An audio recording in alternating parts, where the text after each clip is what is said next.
Balake. Where is Balake at? My name's Blake. Do you want to go to war, Balake? I'm for real. Hey, Aron. Hey, Aron is here. We are at war. Me and Mitch Briscoe are at war. Okay, so listen, yeah, welcome to the big SmackDown, Sunday Night SmackDown. So I just want to say right off the bat that this stream is for entertainment purposes only. Oh, you're backing down already. I knew it. No. I knew okay, it. okay. Okay, you know, I just don't want to give the appearance that there's a rift in the SBTV community. All right, That's all, man. I'm just because I'm all about inclusivity, even when people screw up and accidentally impugn one another's reputation, which we're here to sort out. I did an interview with Rachel Hastings. I don't know, 3, my 4, dear 5 friend days ago. of over 2 decades. And Mitch took umbrage. He said, "My pearls, good sir. That's not what I said. Impugned my honor." And I am going to show you guys the clip that Mitch said, "Aron, now you've done messed up and you've gone too far. You know it. You need to put your manners back in." Okay. Right. All right. So here's the first little part. It's true, but I just want to get this on the record, though. You and I agree, and every other SEERG member I've ever spoken with. Mitch doesn't agree, but he wasn't a SEERG member. Having a physical relationship with someone you're not married to is the biggest sin a SEERG member can commit for some reason. I mean, I don't know why the SEERG became so puritanical. I mean, we sort of do know why. Okay, good. And then I'm going to jump forward to 2050. And here we go. No, but Mitch has a different perspective that by not being a SEERG member and being someone who was more who David Miscavige would write to him folks. As He's starting to "You're my squirm. friend," He's like winding that up. type He's of winding connection. up. So he may have It doesn't seen make a it does different not level it of doesn't make it a more qualified perspective. It actually makes it a completely it actually makes it an unqualified perspective. I know you're in the chat, Mitch, so it's not an insult. But Mitch is the first person to it's not an insult. well, Mitch is the first person you say it's not an insult. Mitch is the first person to admit that he got special treatment and he was sort of and it's like, well, okay, but if all that thing is true, then you don't actually it's fine. It's not really an argument. I just wanted to Okay, good. So I'm going to unshare that screen, and here's the YouTube short that Mitch edited my reaction video and posted to his channel. Wait.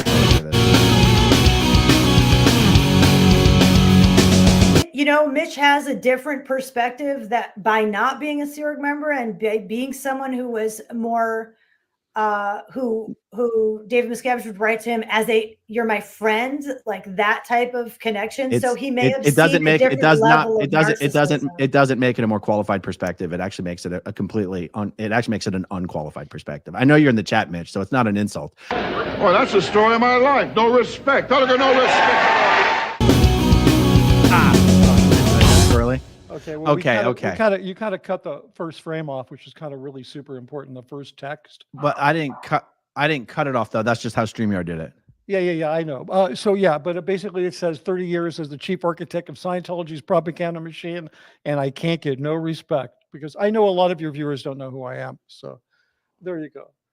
So here's my big question for you. Who are you? You were the film director for 28 years. Yeah, something like that. But my big question for you is, how is my not having been in the SEERG make my viewpoint on what we were talking about unqualified? What were we talking about? We were talking about Lou and Dave and whether or not they're having a sexual experience or not. So first a relationship. Of all, we were specifically talking about SEERG business, and you thought I had no right to weigh in on that, no valid perspective because I wasn't on the SEERG. That's not what I said. Okay. Yeah. First of all, I'll tell the audience what I've already told you. Saying unqualified was a misspeak. What I meant to, I was trying to contrast the idea of it making you more qualified. What I should have said, if I would have said, was less qualified, not unqualified. Well, nobody was trying to say that I was more qualified. Rachel was trying to say that I have a different perspective. And actually, when she said he may have a different perspective. Nobody said I was more qualified. And I can tell you, Aron, she didn't say you had a different perspective. You need to oil the chain on your bicycle, because when you backpedal, it's really squeaky. Okay, and we can all hear it. Oh Because no, I'm going to hold my ground on this firmly. okay, I- good. What I said was I didn't mean to say unqualified or disqualified. I meant to say less qualified. Yeah, but you And I'm said gonna- that to me in a text afterwards. I'm talking about what you said live on YouTube. You said that it wasn't qualified. But still, let's just Let me go with finish. however let's Let me go finish. with however you want to say it. Let's Let me just finish, go let with me that, finish, which let me is finish, let me finish. doesn't make it because you at least in our text messages, which we won't read, right. unless you want to, which I doubt you No, do. You seem to can think read that if you I was want. saying that you don't have a right or a qualification to have an opinion, and that's completely the opposite of what I would say. No, My no, I problem didn't say is- that, Aaron. I don't think we're going to be able to settle this if we keep. Look, what you said was because, and you said it a couple times, because I wasn't in the Sea Org, Yes, I was therefore not qualified or disqualified or unqualified. less qualified to or comment less, on well, the. you meant to say less qualified, but you said Well, how many times unqualified. do I have to tell you what I meant to say before we can run with what I meant to say? Okay, fine. No, I'm saying let's run with what you meant to say. Okay, so Let's do it. on the culture, if you weren't a Sea Org member, you said I had more Sea Org members calling me sir than most Sea Org members ever had in their life. Right. If you weren't truly a member, and you've admitted a million times in your videos that you got special treatment this way, special treatment that way, you had your own special dining area, you had your own special schedule, you had your own special pay, you had your own special everything. You've said that. So that's not right. So all I'm saying is that if you weren't one of them, you have a unique perspective, you have a different perspective, you have a perspective, you do not have a more qualified perspective on the culture of the Sea Org than one of the Sea Org members themselves. It doesn't mean it's not a valid perspective, but it's not more qualified. And I want to give you an example that applies to myself. Okay. For Please. 3 years, from 1993 to 1996, I was a class 5 staff member from Philadelphia training at Flag as an out-of-org trainee. Right. I lived at the Hacienda with the Sea Org members. Right. I ate in the Elks building with the Sea Org members. Right. I did work study with the Sea Org members. I studied in the course room with the Sea Org members. I was on the same schedule as the Sea Org members. Right. But I was not one of them. Right. I have my experience for that during that time. It's an experience. It's a real experience. It's a valid experience. It could even be a different experience than an honest to God Flag Sea Org member, because the truth is there's no difference between a full-time Flag FSO TTCer and me at that time, except for the uniforms, the contract, and whether we went to weekly staff meetings. Okay. Fair enough. But I could not ever say that I was more qualified to speak on the experience of a Flag Sea Org member than a Flag Sea Org member, because I wasn't one, even though in 99.5% of the aspects I was one. I couldn't mathematically be more qualified than one of them to comment on the culture of what it meant or felt like to be a Flag Sea Org member. Right. And so what I was pushing back, I was probably pushing back on what I thought Rachel was about to say, but she didn't actually say. I thought she was about to say that your close proximity to Dave and getting letters from Dave as a friend, I thought she was about to say it made you more qualified. And I pushed back. She never actually said that. No, she said different perspective. She didn't. Well, say she said more. you probably saw a different level of you could have seen a different level of narcissism. Right. Well, everybody sees the same level of narcissism. I just think that I have a very unique perspective on it, because I was, yes, you did all those things, but I was also got to witness all those things. Like, I think what you're confused about is when I say special treatment, you think that means I had blinders on, and boy, I did not have blinders on. I mean, I feel like you have all but told me that you did. Oh, no. Did not have blinders on. There were some things that I was siloed from seeing, but they were very rare. Like the whole, I didn't know that it was happening until 2015. Just not so much that we were being kept from it, but the pros, we just worked on different lines. And so we weren't necessarily. But did you hear the words that you just said though? You said the pros. Yeah, which I was the #1 pro up there. But the pros was a special group of people. Yeah, but okay. You differentiate, you routinely, this is not a criticism. Well, but you routinely differentiate your experience up there. I know, but that doesn't mean, but you keep trying to make it, you're right. And because of, I was very different than the other pros. And everybody who knew me up there will tell you that. You keep trying to okay, I don't know how to say this. I want to be nice about this, but you're taking this kind of Sea Org viewpoint that a public person's view doesn't matter. It's like that elitist. You're projecting that onto me. I've never said anything like that. I'm just trying to understand what you're saying. I mean, my view is that, you're like a guy who worked at the Apple store, and I worked at I've never Cupertino, said and you're anything telling like me that. But I've never said anything remotely like that. And you say that's what I'm saying. You just I didn't. You yourself differentiate your experience from the others there by even calling yourself something different. The pros. Okay, but I'm not criticizing you for that. I'm pointing out no. you You're just yourself. invalidating my viewpoint. It's Aaron. But Mitch, it's different. The Sea Org aren't the pros. You're calling yourself the pros. That's you're differentiating yourself This was just from the about Sea Org members. You're like, oh, stop. This was just in respect to one thing where I was trying to explain to you that I didn't know about and if you let me finish the point, I didn't know about the whole until 2015 because everybody at Gold knew about it, but there was a group of us that didn't know, but I was handed a bootleg copy of Going Clear in 2015, okay, and asked to look at it so that I could help figure out what to do about it. I was the only pro in that position. When Anonymous happened, I was called into the war room with all of the lawyers and David Miscavige and asked to help figure out how to push back on that. I witnessed stuff that no public person in the world saw and most Sea Org members never saw. And while I was doing that, I had special treatment, okay? But the special treatment was not some kind of blinders. I mean, literally everything you're saying to me, like, you were working on the retail end of Scientology. I was working on the corporate end. Who is saying that to who? Are you saying I'm saying that or you're saying that? No, I'm saying that to you. I'm saying you're like working in the Apple store and I was working at Cupertino. And for some reason, because I've never sold an iPhone, I don't know. I can't speak about it. Like, I don't Except get I've it. never said that. I said, know. you cannot be didn't more say that. qualified. I'm trying to make an analogy about what you did say. Cannot be more qualified to speak on the culture I of never the Sea Org said I than a Sea Org was. member. I never said I was more qualified. I mean, okay, I feel that you do. I feel that you do. Okay. There are some aspects of what was going on at the international base that I am hugely qualified to speak on. No one has ever questioned that. Okay, then let's go back to the subject that triggered this whole thing. And let's just focus on that. Let's just put the rest of it away. This whole thing came up because we were talking about, I was the one who brought up, remember, okay, so first I brought up the fact that Shelley is never going to take over the Sea Org.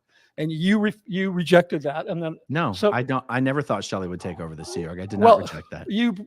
Okay, fine. But you seem to not be in that camp. You seem to at least be questioning it, like, because what's his name? Russ Bellin had corporate power, supposedly. I'm not the one who's ever said Shelley could have taken over. Okay, fine. Then we're going to move off of that. Then I was the one that said, even though other people like Mike and even years ago, Marty Rathbun talked about Lou and Dave, and I was the one that said, there's a few possibilities, and the one that I lean the strongest towards is that he's in a sexual relationship with her. And that's the thing that then you guys were talking about when you said, well, the fact that he was never in the Sea Org makes him,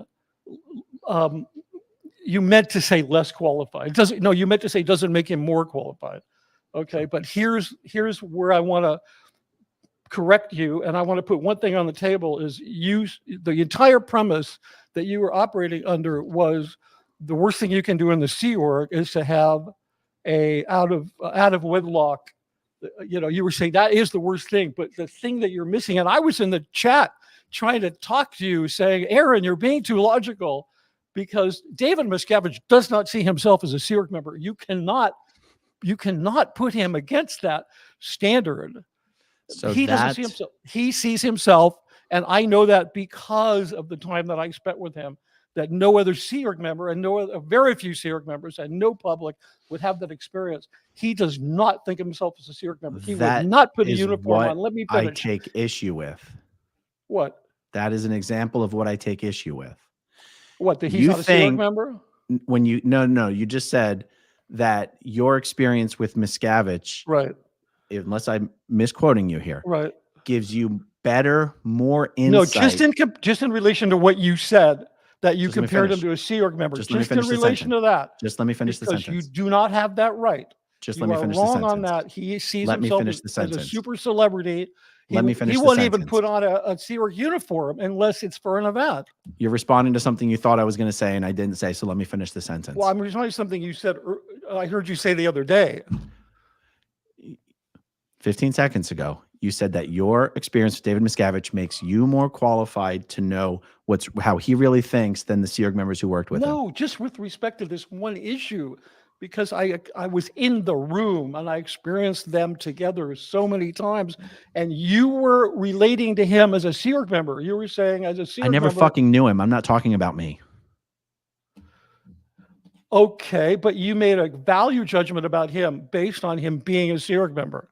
You did do that. You said the worst thing a Sea Org member can do is have a relationship out of wedlock. And my head exploded because I'm like, Aron Smith-Levin thinks David Miscavige is a Sea Org member. He's not. He runs the Sea Org, but he doesn't see himself as a Sea Org member.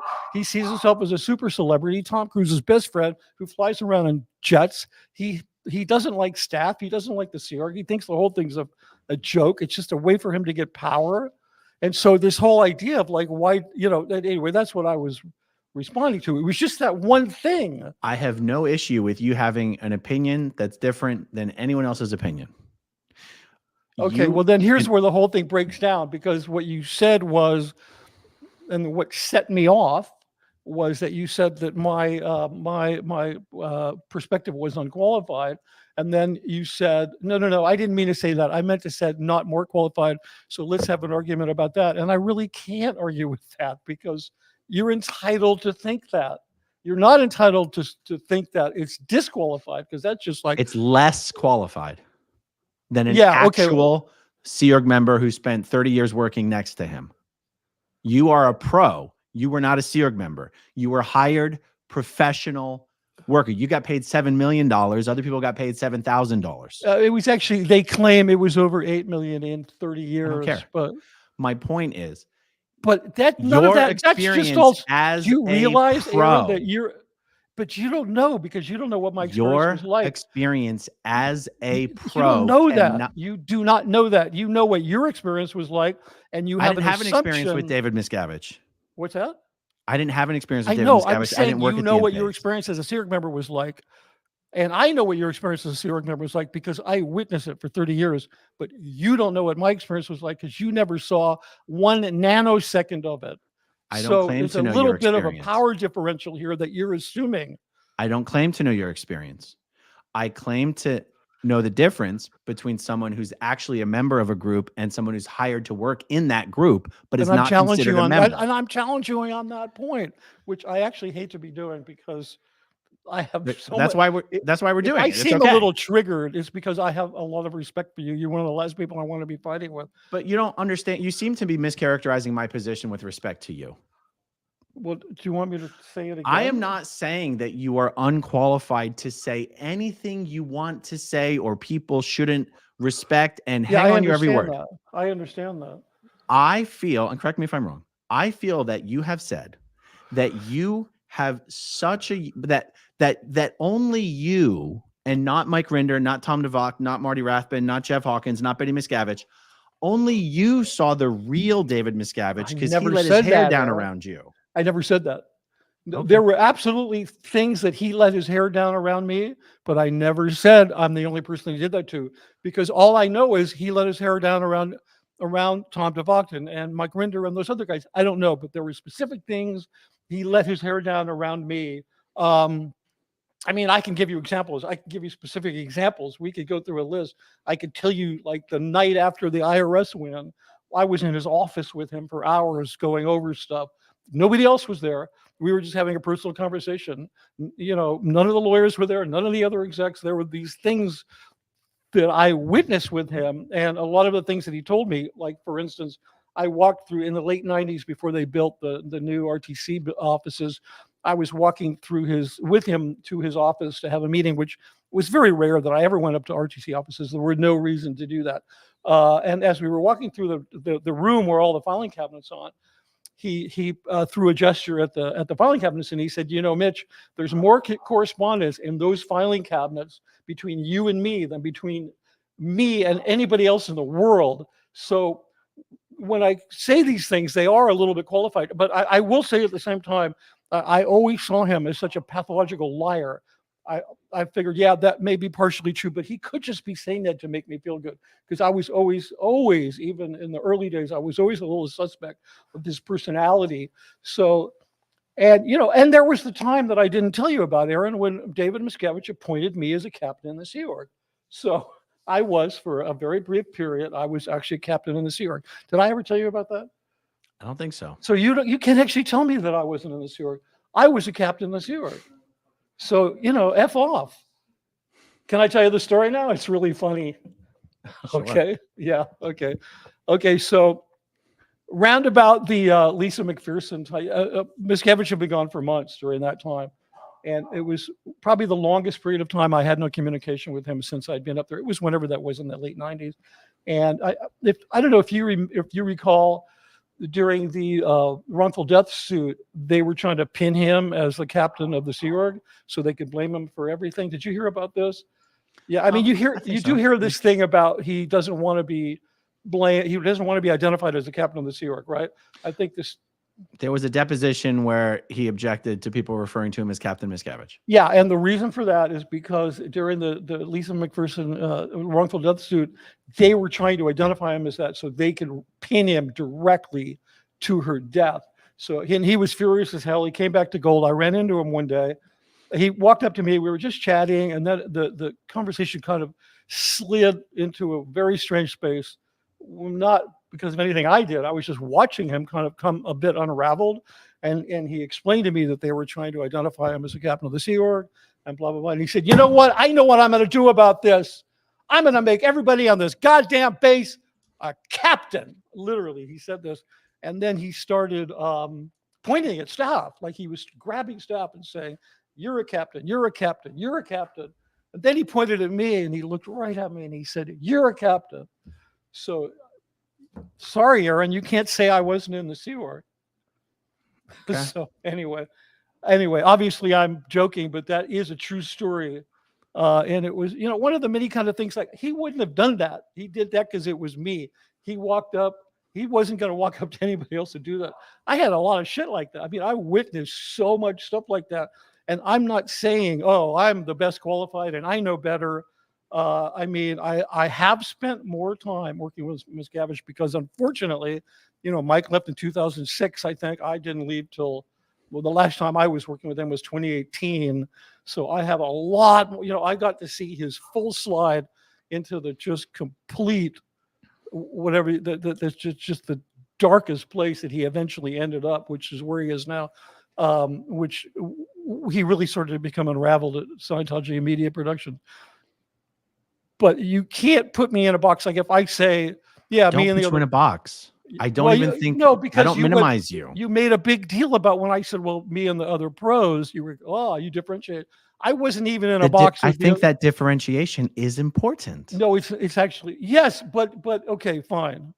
But there's another differentiation within that is even more important, because I was only grouping myself in with the pros because at dinner time we would eat together in the dining room with all of the Sea Org members, not in some isolated place. We were all together. We just sat at our own table because, as you know, people who in the same division, department, or job grouping would eat together, right? That's just how it would work. And we would see, as we left, because we had a longer dinner, we'd see the guys from the whole being marched into the dining room once they were actually allowed to go back and eat there. So it was only for that. But I cannot tell you, Aaron, how many public Scientologists, my friends who knew me well, how many executives from Mike Rinder level people said, you're not staff and you're not public. And you live in this kind of twilight zone. I mean, I didn't want to come onto YouTube and start announcing this because it would sound like I was bragging or making myself special. I've tried to be sort of humble about all this. And towards the end of my career at Gold, I had like my quote unquote, titular senior screaming at me because, whatever, you're a Sea Org member. I mean, I got some really nasty treatment. And so I have this very hybrid experience, and I kind of want other people to come on and talk about it when some have. Rachel did a little bit, so that it's validated enough so I can start to talk about it, because it is so completely different and completely outrageous.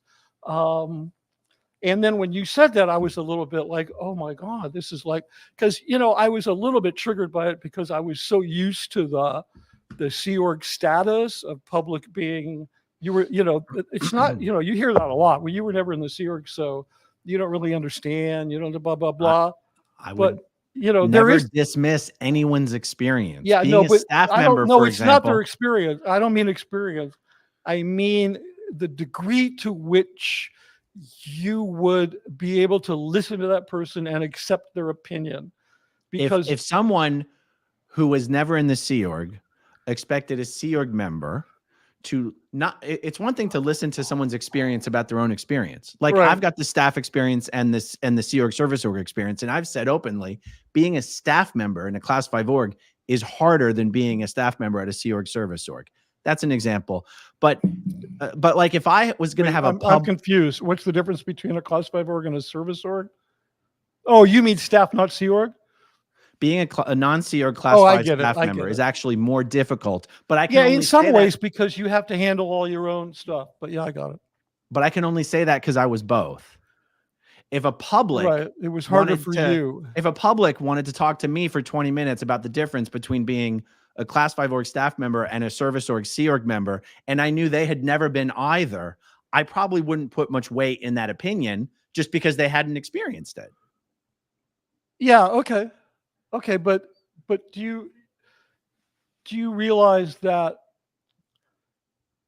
I was personally, viscerally in the room, seeing everything that you're talking about, working with Sea Org members, eating with Sea Org members, sleeping in much nicer quarters, but next to Sea Org members, Yes. visiting their quarters, knowing, like, I witnessed all of this, right? I know that completely. Yeah, and there was very little that I was shielded from, and there was a lot that I was not shielded from. Like, 2 weeks after Paul Haggis made his resignation letter, I was like very strongly requested to go to his office in West LA and have a chat with him. But this is why I said I feel like you're putting on to me things I've never said. I think that your story is as unique and important as anyone else's story and experience, and I've never said otherwise. Where I take a little bit of an issue is I feel, in things you've said to me, not just in our videos, but privately, that you believe you uniquely know the real David Miscavige. No. Let me finish my goddamn sentence. I just was going to say no, but okay, that you uniquely know David Miscavige because of your status as a non-Sea Org pro, even more so than the Sea Org members who worked with him up there for 30 years. No, we have a misunderstanding of that. We should just clear that up right now. No, I never said that, and nor do I feel that. I feel a couple of things. Here's what I feel. I think I don't feel that I know the real David Miscavige, because I don't think anybody does, the least of which is David Miscavige. I think if you really want to have a conversation about David Miscavige, you have to take everybody's viewpoint. Mine, Mike Rinder's, Tom DeVocht, all these guys. You have to take all of them and put them together into a kind of a montage, and because somewhere within all of our experiences, you could probably make the best deduction, but you kind of didn't. You wanted to excuse mine from that grouping because supposedly I was a pro. Here's the thing. Hold on, stop. Okay. It's not that I want to exclude yours. It's that I feel you have, and not in our videos, but offline. I feel that you've expressed to me that because of your status as technically a non-Sea Org member, but gray area Sea Org member, that you were in a unique opportunity to know the real Miscavige that the real Sea Org members didn't. When I go, Mitch, why would you think Miscavige wouldn't be more likely to bullshit you than the people he grew up with since he was a teenager. Oh, I think I already said that earlier, that all the while I was always suspicious when he said, there's more stuff in there, between you and I than anybody. In the back of my mind, I was always, that may not be true. That may just be somebody, trying to impress you. So I'm not very easily corruptible. So the answer is, he absolutely bullshitted me. I mean, the last letter I got from him when he referred to me as a friend, when I really read that in 2018, when I really read that letter, even that's manipulation. Even his perception and extension of his friendship was complete manipulation.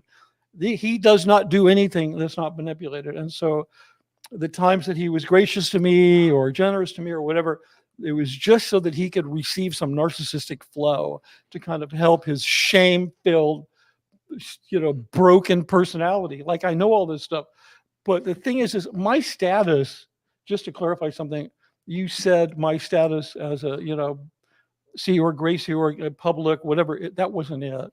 I don't consider you a public. I know you were a pro. Yeah, no, but that wasn't what my status was from. My status wasn't from any of that. My status was because I had fulfilled, because I'd finished the tech films, and because the church was, Hubbard said the church wasn't going to survive. Scientology wasn't going to survive unless it was done. And they had pretty much a 3-decade struggle to get anything done with that. And I came up there and I licked the problem. And so until I left, I forever was sort of in the pantheon of, of important people in the history of Scientology. It wasn't because I was staff or not staff. It was because of what I've done. And, eventually, as I've said, if you work for the church long enough, especially the Sea Org, eventually you'll be traumatized and humiliated, and whatever you did, somebody else will take credit for it, and they'll blame you for things you never did. And that's just the arc of everybody's story, including mine. But anyway, that's the deal. Right. I guess it genuinely upset me a little bit, because I was like, man, I went through a lot, and I experienced a lot, and nobody else did in the whole world. And it's that, no other Scientologist, public or Sea Org, experienced the things that I went through. What the fuck are you talking about? I'm talking about the projects that I completed, the meetings that I was in. Like, how many of these meetings that I was in, there was no other public people in those meetings. It was only except attorneys and Sea Org members. But Mitch, you did just say what I feel like I've been accusing you of saying. Which is that what? You and only you have been involved in enough of this and enough of that to know the true scope of everything and the true David Miscavige. You just said no Sea Org member, even the people that have been at international management for 40 years, have been through what you've been through. Highly likely, I do have, I know you're going to hit me on saying this, but there is always the chance and that I may have the most unique perspective of anyone because of the stuff that I went through, because of what I witnessed and what I experienced and what I accomplished. And it's just, I hate saying that, but because it sounds like I'm tooting my own horn, and I've really tried to avoid doing that. So I'm sorry, Aaron, it may be true. I don't know. I haven't really figured it out, but in terms of, I worked a lot. I think I worked closer with him than any of those guys, and for a lot longer. You were okay. So that brings us back to, that was my opinion of what, that's what I was saying you were saying in the first place. And you took issue with my characterization of that. Well, I took issue with it because you said that because I wasn't in the Sea Org, it didn't make me more qualified. Nobody said anything about more qualified. It actually made me unqualified. And then you changed that later. Lesser So, qualified. I'm like, I don't have as big an, I wish I was just arguing about you saying it doesn't make it more qualified. It's not that I wasn't in the Sea Org makes it more qualified, or that I had special treatment or whatever, but I had access that nobody else had. I had kind of interactions that nobody else had. I had time spent with Miscavige that more than any of those guys had. So I was just kind of like, I don't particularly need to be more respected for doing that. I just don't want to be disrespected because I wasn't in the Sea Org. Because I think, you know what I'm So saying? the problem, I think I 100% understand what you're saying. The problem is that there's, I don't know, 10, 20, 30, that might be too big of a number. People who have spoken out, are speaking out, who spent decades and decades working with L. Ron Hubbard and David Miscavige, working in RTC and CMO INT. Right. None of them claim or pretend to have better knowledge than anyone else. They each just claim to have their own knowledge. Even Janice will concede that someone else might have some different knowledge, but it's not hers. And the problem, Mitch, is you're saying you don't want to be disrespected. But the problem is you're the only one that I'm aware of who actually seems to think that their particular unique experience might be the mostest, truest experience. No, not at all. And you keep mischaracterizing it that way, but all I'm saying is that my experience may be entirely unique and valid amongst all of the others. Okay. Not because of, who I am or what I did, but, I did do some things that were, I got a tremendous amount of credit for. So. Okay. I guess. I mean, and look, fine. you said, play the thing again. Now that we've had this, maybe you should play it again. You Why? very specifically went off on this thing of it doesn't make his opinion, his perspective more qualified. As a matter of fact, it makes it unqualified. That's what I went off on. That's fine. But the fact that you were a hired pro who was being paid hundreds of thousands of dollars to be there, who wasn't restricted to the base, who wasn't going to be RPF'd, who wasn't this, makes your opinion unique and different. And there's no public Scientologist or staff member in the world who has your experience or your level of access. Right. But it does. But I feel like you are smart enough that you should be aware of your own story and go, my story's different. I can't claim to know David Miscavige better than Biddy Miscavige, better than Mike Rinder, better than Tom DeVocht, and that you would sound ridiculous if you made that claim. Oh, wow. Did you just accuse me of being so stupid that I don't even understand my own messaging? You didn't just do that, did you? Well, I don't like how you're characterizing it. Well, that's what I heard. As a non-Sea Org member hired pro, as a non-Sea Org member hired pro, I think you would go, oh, I am going to be getting a sanitized, if anyone's going to be getting a sanitized experience versus a CMO int exec or you, it's you. But I wasn't. It wasn't sanitized. Who said it was? You're the one saying it was sanitized. I said if anyone was getting a sanitized experience, it would be you. So you wouldn't know the one true David Miscavige. You would be the one least likely to know the one true David Miscavige because he would be putting on a show for the hired pro. He puts on a show for everybody, Aaron. Hold on a second. He even convinced you that he's a Sea Org member. And I got news for you. He's not. So the fact that you're calling David Miscavige, who's been a Sea Org member since he was 14 or 15, right, and you say he doesn't think of himself as a Sea Org member. He does not see himself as a Sea Org member. Have you ever asked any of the former int execs if they think that's true? Why would I need to have? I can have my own observation. I've seen him. Have you ever asked any of the other former int execs if they think that's true? Like who? Give me an example. Have I ever asked Mike Rinder? Or Claire Headley? Or Janice? No. And they may have their own perspective on that. But because you think your perspective is more correct. Say it again. Because you think your perspective is more correct than theirs. No, I don't. I absolutely don't. I don't at all. Okay. I don't think it's more correct. I think that what I observed from him is like, this guy doesn't think he's a Sea Org member. He doesn't. He's completely above the law. He's above Sea Org rules. He's like. Okay, so you said that the worst thing a Sea Org member can do is to have a sexual relationship out of wedlock. I don't disagree with that. I witnessed that. I saw what happened to people when they did that. He doesn't care about that. So to what degree does he have to act not like a Sea Org member before we make the conclusion, you know what, he doesn't think of himself as a Sea Org member? In order for certain actions, it cannot be broad public knowledge that he himself commits those same actions. It would be impossible for him to put an ethics and discipline on any of his subordinates if people thought he was fucking some woman that wasn't his wife. That's not true because everybody knows he is, and they don't give. That's not true. That's not Okay. true. Okay. Well, we're not going to agree on You're that. the only one who's ever said that. Well, okay. You're Maybe the I'm- only one who has ever said that. Said what? What you just said. What? Repeat it. What did I say? Everyone at Int Management knows that he's fucking some woman who's not Shelly, and that he's still married to Shelly, but he's fucking some other woman. That's a gross exaggeration. That's a No, it's generalization. not. That's exactly what you just said. I know, but I'm going to take it back. Okay, that's not what I meant to say. Just like you didn't meant to say what you said, I didn't meant to say that. What I meant to say is, if you hang around with him enough, you fly on a plane to England with him, you'll start to believe that as one of the strongest possibilities. When he disappears into the bedroom of a G5 for 8 hours, and he comes out the next morning, and he and his assistant, they're both freshly showered and at the same time, and they're both freshly looking something else, you start to think, maybe that's a possibility. Based on your information, I think there's a very high likelihood he's sleeping with Lou.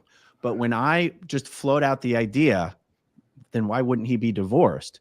You claim to have some special knowledge that you don't actually have, based on some secret way that you know David Miscavige that nobody else knows. Instead of just going, maybe he is divorced. Neither one of us know, but you claim to know. Well, it's just my perception. It's really difficult for me. Okay, so you do a really good job of characterizing as me saying I have some special knowledge. Okay, so who was on the jet? He happened to randomly, I was working there. He said, hey, why don't you come to England with us? Now, I would never say, well, that makes me special. But that really did happen. I was really there. I believe every word of that story. Yeah. So it's not that I have some special knowledge. It's just that, have you ever run into maybe a couple of your old friends and you wondered if they were together, and you're thinking, yeah, I don't know. There's just little telltale signs. There's the body language, the way with their meetings, the way she doesn't stand behind him, the way an assistant would, the way he sort of looks at her, about they have this kind of telepathic communication. I believe that he and Lou are having a relationship. So then what's your objection to me? Because you keep accusing me of saying that I have some special knowledge. It's not true. I happen to be there. I happen to see this. People are wondering why we're doing this in public. It was my idea to do this in public. I said people like seeing real people hash out real issues. And this seems to be a core fundamental problem that it was clear to me behind the scenes that Mitch really has a problem with some of the stuff that I've said, except I feel like I'm perfectly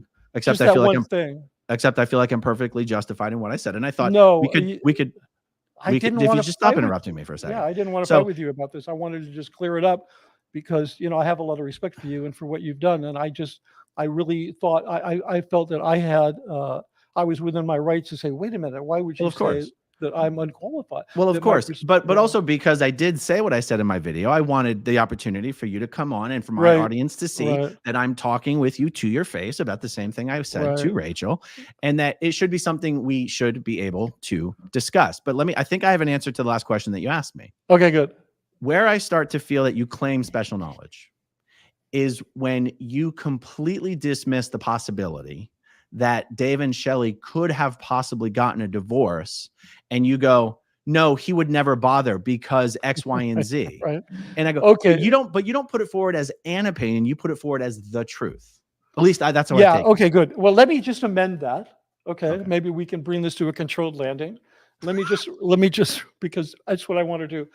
I have a bunch of stuff I want to talk to you about that is just great stuff that has nothing to do with you and I arguing. Okay. And I don't want this to be in any way become some kind of an impediment, because it shouldn't. No, it's not at all. Because I see you as the founding father of the SB Nation. You're our George Washington. Okay, so don't say that. Why is that politically incorrect? He owned slaves. You can't say that. No, I'm just kidding. Oh, yeah. Fair enough. There's no reason. I don't want you to feel like, I don't want anyone to think you have to come on here to kiss my butt. Like we're going to keep doing videos together no matter what. Okay, good. It was my idea to have this conversation. Here's the deal. Let me amend this. Okay. The fact that I was on that chat and that I spent, let me see, let's say Mike left in 2005, Claire and Mark left in 2005, Mark left in 2006. So 60s, I was there for another 18 years. I accumulated over 15 years of more experience than those guys had. But let me just amend this. anything is possible, Aaron. They could be divorced. There, I said it. And I'm not just saying it to capitulate. I actually believe it. They could be divorced. I mean, obviously he's got the legal power. I'm sure between, Monique Muffins and all the other attorneys he has, somebody in there could figure out how they could get divorced. I think that he lives in this other dimension, which is like, if he was get divorced, that's like WOG law. Who gives a shit about that? He could just go on living, wearing his wedding ring and take it up with Lou. Okay, so That's true. There's 10 million different ways it could yeah, have but gone. see, I'm just telling you what I actually believe, and and that's what I believe. And if you're asking me, is it possible there to be divorce? I would say, yeah, I don't believe that, but of course it's possible. Okay. And that is you and I. I would never have said one cross word about you to Rachel behind your back while you were in the chat, if that's the basis upon which we can have the discourse, because neither of us know, and I freely admit that my opinion on their status is just my opinion, but it's based on my opinion regarding the Sea Org culture. And Right. I guess I took it. I was offended that you Sorry. seemed to think that you were the expert on Miscavige and the Sea Org culture, as opposed to just offering yet another opinion. No, but no, I don't. But I maybe I got ahead of myself, but I did work with him for 18 years longer than any of the other people that you reference. And I was the only person that you personally know. But who- David Miscavige grew up with Mike Rinder and worked with each other from the age Yeah, of. yeah, I don't invalidate that. I'm only saying include my opinion in the fucking mix. I thought you just said you worked with Miscavige for 18 years longer than Mike Rinder did. I mean after. I meant after. I didn't mean longer. I'm sorry, I misspoke. I meant 18 okay. years after. Okay. Right. And a lot of things changed at that point. Right. So, and all I'm saying is my opinion should be included, and it should be considered with at least equal weight because of my I totally experience. agree. And the fact of my not being on the Sea Org, and the fact of my being a pro, paying lots of money, has nothing to do with it. Because you know what? There's other pros who were paid lots of money, and they don't know shit, Aaron. They didn't see crap. I mean, they weren't on the fucking planes and sort of like being, whatever. I don't want to even get into that. But there was, oh God, I forgot what was, there was another reason. Everybody wondered. I just thought of this, but let me just give me a moment.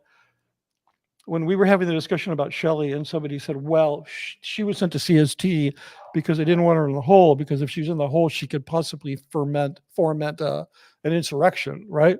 That's not why. She was sent to CST because he never wanted to see her again. He wanted her done for good. The guys in the hole, they were just being temporarily punished. That was totally agree with you. Yeah. Okay. Good. Yeah. So that. I mean, even Biddy Miscavige said nobody would ever have followed Shelley. Yeah. I mean, they I might mean, have followed, but that's her opinion. Yeah. Yeah. No. And I knew Biddy a little. I didn't ever work with her. I knew her when she was married to Ronnie, and I had a sense of her temperament. But Mitch, Mike Rinder has also said that he thought perhaps some people could have followed Shelley. So even the most expert of experts can have different opinions. I'm not under any illusions about that. Yeah, I think more people would have followed Biddy personally, from what I observed as her as a person. She was a very strong leader, which Shelley wasn't. I never, just so you know, I never saw Shelley as anything more than like a glorified, like a social director and a person that ran around and did errands for Dave. I mean, she was, and I know a lot of people were arguing with me about that, but again, because I was kind of off to the side and I didn't have the pressure of Sea Org members, and I had the liberty of observation that other people didn't have, I could kind of step back and really look. It's kind of part of my job, when you direct films, you become this like hyper observer of life, because you have to always interpret things in front of a camera and make them seem authentic. So I do think, and I'm not trying to be an elitist about it, but I do think I have pretty good powers of observation. And because I didn't have the pressure of a Sea Org member, and because I was allowed more access than most Sea Org members, I did get to exercise certain level of observation. And like Shelley, I really liked her. She was nice. We coordinated on Christmas presents, birthday presents, but she was not a strong person. She was a nice person. But anyway, I felt I had a little bit more to say on that, and I said it. Okay. Let's jump through some super chats. Yeah. Okay. Good. Barb says, you wouldn't think it possible, but I just witnessed Aron talk over himself when showing the clips. Okay, Abigail S. Hey, Aron, off topic, and you'll probably get to this after I left to go to Zach's stream. But when are you going to have him on? Are we talking about my lawyer friend, Zach? He still needs to reach 10,000 before doing... Oh my God, I thought it was Tommy who told me he needed my help with that. I totally forgot it was Zach. Yeah, I'll have Zach on tomorrow. Okay, Gary Gunnels. I'm very confused. Why is this important? You know, the answer to this question is because it's not. This is YouTube. People like watching long form content these days. Me and Mitch were having a spirited disagreement about something. And I said, Mitch, this would be much better if we just discuss this in a video. And, you know, 1,500 of you have been kind enough to watch. So there's a lot of people in the comments. Watch on your channel. I don't know how many watched on my channel. Well, there's a lot of people in the comments wondering why I keep doing this. I think they underestimate my capacity to maintain a spirited debate. I don't feel like I'm wasting my time. I feel like this is a good use of time, to be perfectly honest. Now, I didn't see this earlier. Jackson says, hey, buddies, can I join to share some more understanding to all of this? Jackson, I don't know if you're still there, but we're not looking for clarification on who's right or wrong. We're just looking to have each one of us understand where the other one was actually coming from. I recognized I could not even possibly be more right than Mitch because I was never there. But it's anyway, I think I don't want to re-say what we've already said. Didn't want to be less wrong because I wasn't in the sewer. I don't not understand that, Mitch. Okay. Ms. Pillow, is Lou Larice Stukenbrock the same person who married Uwe Stukenbrock? And the answer was that when Lou cemented her quote unquote relationship with David Miscavige? I don't know. Yes. Okay. There you go. Yes to all of those. Okay. Redneck Virgin Mary, could you explain what tech you are using for us? Oh, I thought this was a Scientology joke. Could you explain what tech you are using for us who want to create our own channel? Mitch probably has different tech than me. I'm using an iPhone as my camera, a MacBook Pro as my CPU, and a Shure MV7 microphone as my mic. Yeah, okay. What are you using? What am I using? What about your lights? What are you using for lights? $20 Amazon LED lights. Okay. I'm using a Nikon DSLR that streams directly 1080p out of HDMI, and I'm using an iMac, and I have some LED panels that are I have an umbrella for soft lighting and blah, blah, blah. But yeah, basically, you don't need anything to do this. You need an iPhone and you need StreamYard. You need a way to mount your phone. And, you know, Aron looks pretty good, and he's using $20 lights. So that's right. I mean, I got one light here and I got one light here. Yeah. That's pretty much it. That's the whole formula. Okay, Vicky Patoot or Patout, I don't know. If Aron misspoke in the Rachel video, he should have corrected it. He said it and he seemed angry to me. It gave me a bad vibe, felt bad for Rachel. No comment. I would never bother correcting anything because the internet has no attention span nor any memory. It would be pompous of me to apologize today for something I said in a video yesterday. It would imply that if you're watching my video today, you watched my video yesterday. Yeah, but at least you don't have to, when you hold yourself accountable, you don't have to burn in hell. I mean, there is always that. No. Anyway, that's why I wanted to do this. This is me correcting it. Yeah, I'm glad you did. I'm glad you did, because I'll be any chance to go on with you, spirited debate or. And isn't that what I said to you, Mitch? I said, Mitch, well, it sounds like you're upset. This is just an excuse for us to do a video together. What's your problem? Well, yeah, okay. That's what I said, isn't it? Yeah, you said it, but it was not like, yeah, you're right. But you thought I was kidding. You thought I was being a dick when I said that, but I was being totally serious. Absolutely, I did not. Oh, okay. I think you were a dick. 100%. I was like, oh, great, another opportunity to go on with Aron. I mean, it's great. Okay, He's okay. right. I thought you were 100% right. I thought you were really like pulled up your big boy pants and were like, oh no, let's just do this, like on YouTube. And I was like, whoa, yeah, let's do it. Like, this is like bungee jumping for me. So. All right.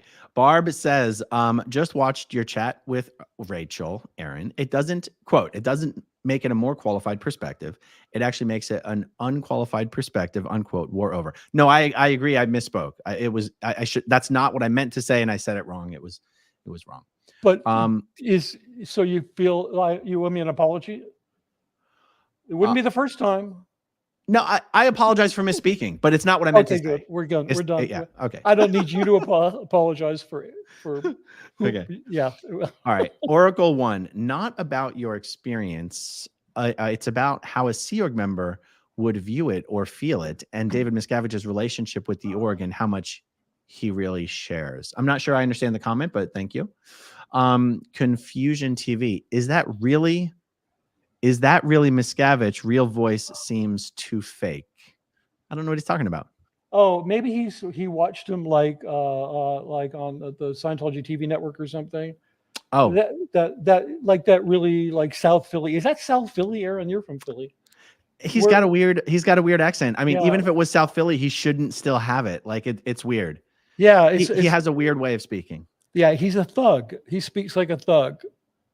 I can tell you, I don't think his brother Ronnie sounds like that. Not at all. Yeah. So, Yeah, not at all. yeah. His brother Okay. Ronnie is a nice guy. Redneck Virgin Mary. In my cult, you are shut out if you're not an intellectual in the group. How do you combat that argument? Oh, that's interesting. I think that's a logical trap there. I don't think that's a question to us. Yeah, and it also doesn't make sense with her name Redneck, because the rednecks and intellectuals don't travel together. Maybe that's the irony in it. Okay, Dave Owens, if you're an officer, don't say you understand the enlisted folks' experience. That's what Aaron is saying. It's a different experience. Yeah, that's part of what I'm saying. Jam. Mitch, how about... Oh, but wait a minute. I was an officer. So is that what they mean? Because I shouldn't be able to experience... He's saying it's not that... Hold on. It's Okay. not that there's more, better, more truer experiences. It's different experiences. Yeah, Being no, I an get it. office... okay. I get it. Jam. Mitch, how about, quote, my experience is as unique as everyone else. Okay, I'll take that. I'm going to put that... I'm going to start a merch store when I launch my book. That's going on a mug. Does your book have a name that you want to announce? Yeah, it's no, it's actually coming along great. It's almost done. It's called Scientology: The Big Lie: How I Made an Evil Cult Look Good. Okay. Jojo, Mitch, please accept that you had a privileged experience. I have accepted it. Okay. Alyssa, is there more you wanted to say on that, Mitch? No, I'm reading this next one. Go ahead, read this, Aaron. Oh, why can't you just respect everyone's experiences without elevating your own? You were treated differently due to you that he could only get from you. The people below David Miscavige know him the best, a terrifying tyrant. Yeah, I don't think that's the issue. At least it wasn't that I didn't respect everybody else's. It's just I didn't want mine excluded from everybody else's because I wasn't in the Sea Org. But we're not going to relitigate that. Is it fair to say that you feel everyone's experiences are equal? It's just that some are more equal than others. Absolutely. Of course, Aaron. What did you think we were talking about all this time? That's one of L. Ron Hubbard's favorite quotes, by the way. Yeah, I know. Okay. That's why I stepped right into it. All right. Barb says people really don't like watching smart people argue passionately, but I do. Well, but hey, you know what? It would require both of us to be smart. Yeah. No, I was going to say, well, there was no problem here tonight. We were both stupid enough to do this, and actually, I still think this was a great idea. I know. Yeah. There's one other part of it that we could do another thing on, because we didn't really talk about this, the Scientology food chain. Not tomorrow or the next day. You know what I'm talking about. There's this. I do, chain. and that's an interesting conversation as well. Yeah. Okay, Mark Headley, the Cracker Licker himself, is in the house. So Aaron is George Washington and Mitch is Hamilton. Thank you, Mark. He always brings something special to the party. Okay. Joni, can you answer what is a CPU? Asking for Rev Girl. Oh, this means central processing unit, right? Or is that CPU? I just mean the actual computer. My MacBook Pro is what I'm using as my He's computer. using it as a synonym for computer. Yeah, exactly. Okay. Barb says, you held your own, Mitch. No one else has.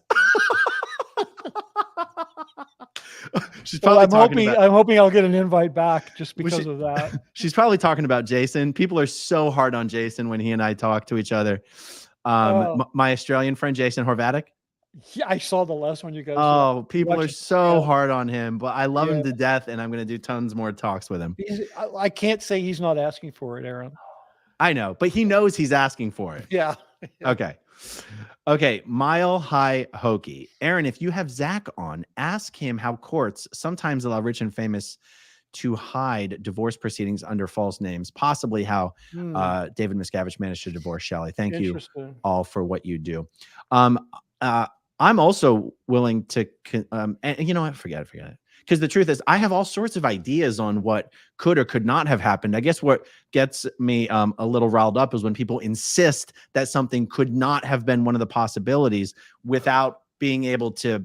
I'm not even talking about you. I'm not even just talking about you. No, but you're right, because I was really strident in like, no, you don't get it. There's no way he could have ever divorced her. Right. Which I believe. But then if you say to me, is it possible? I get it. Yes, it's possible.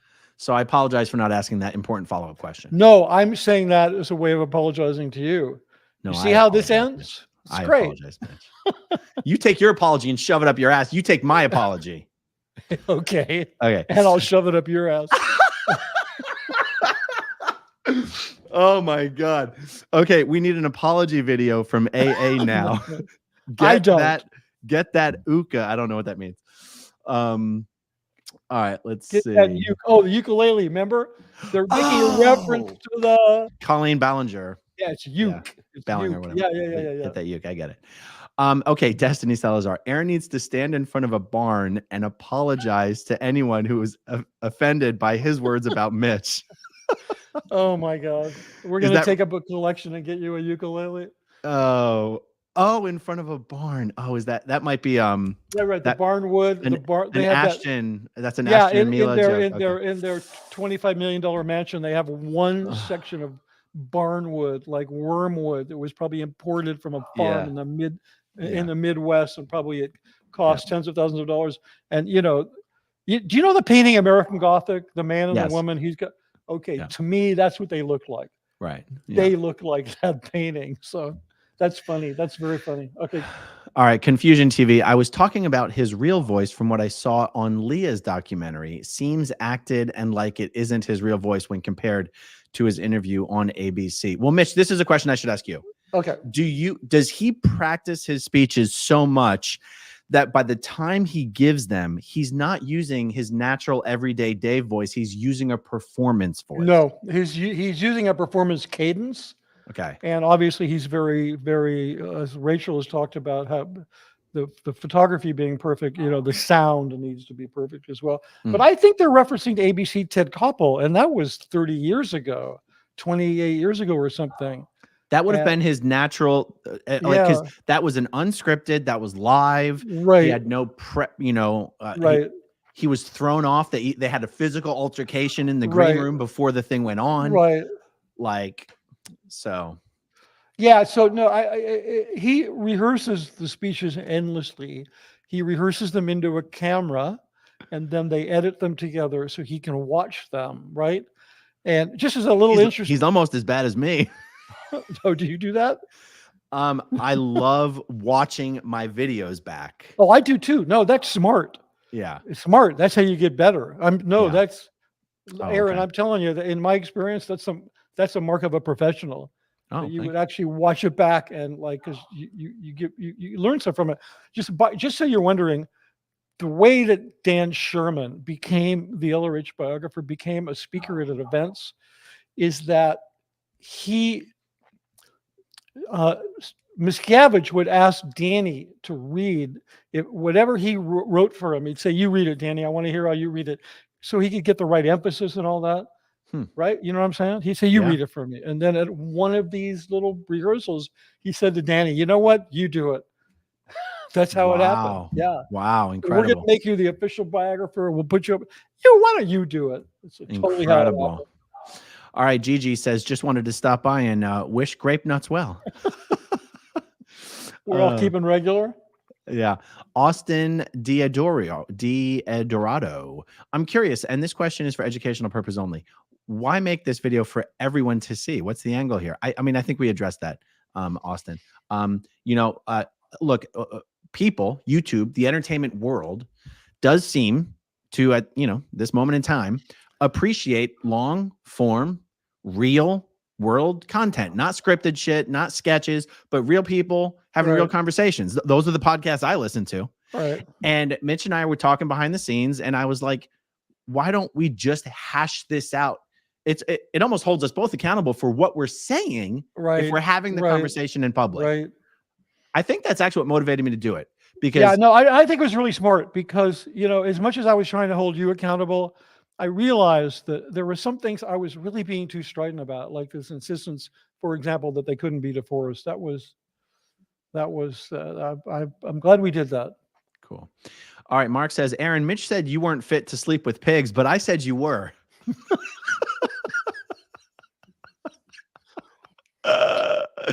I love it. Nice. Redneck Virgin Mary. I'm hoping the Aftermath Foundation could include all people imprisoned in cults. If that were even possible to do, I'm sure one day we would do it, but I don't think it is possible. There's too many cults. There's too many people.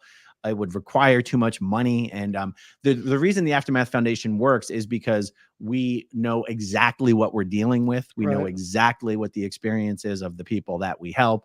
And it puts us in a unique position to be able to help former Scientologists. We couldn't do the same thing with former Jehovah's Witnesses or NXIVM people or, whatever. Okay, Gary Gunnels. I've often thought of trolling a local org. How dangerous is that? Is it worth it? Does anyone do it? Not worth it. Troll them on YouTube instead.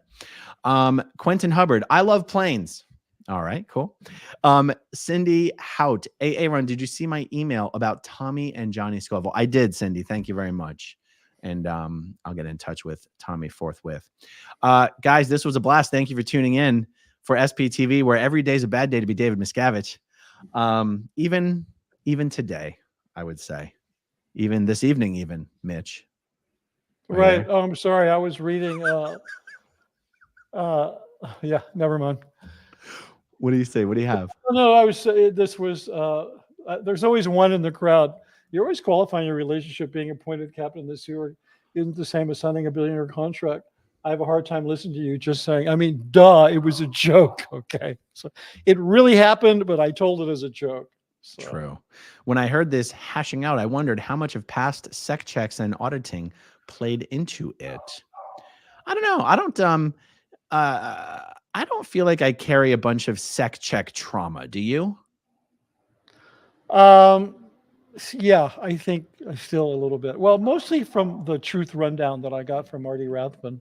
But I think still a little bit. I don't think. I think it takes a little while. I think the main part of it is it's the fear of being made to blame for things that you didn't do. I think that's the main. Oh, that's interesting. That's interesting. I'm used to that. Well, because you have kids and a wife, so. All right, guys. Thank you for joining the Mitch and Aaron show this evening. It's been a hell of a Sunday. Yeah, great way to take it easy tomorrow. Yeah. All right, guys. We'll talk to you soon. Take care, bye. If you want to see my rock and roll songs, click right on this guitar. And if you want to see a different one of my videos,